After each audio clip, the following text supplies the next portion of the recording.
One tool that I use that I think helps to nurture creativity in the classroom is to use this chart that I came up with. It's sort of a tool where I place students. The x-axis represents the level of attachment that an artist might have to whether the audience is getting their message. So over here, they're not very attached, and over here, they'd be very attached. And the y-axis represents the clarity, how much is their message getting across. So up here, it's very clear, and down here, it's not very clear at all. And of course, it changes based on the piece of art that you're working on or other things going on in your life. But I think if a student is very attached to whether an audience is getting their message and they're very clear or obvious with their message, then sometimes it's not so interesting to read.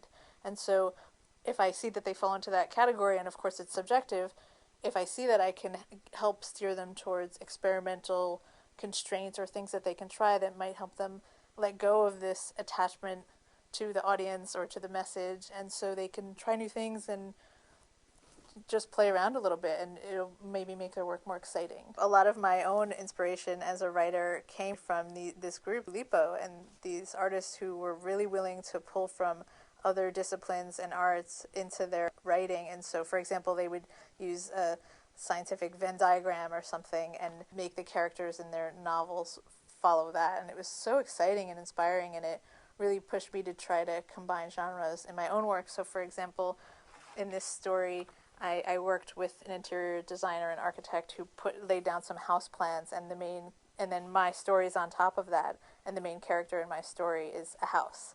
And so I think it's really inspired me to try new things and to encourage my students to try new things. So, for example, maybe we're done talking about poetry and we're talking about short stories now, but how can they bring in some of those poetic techniques into their stories?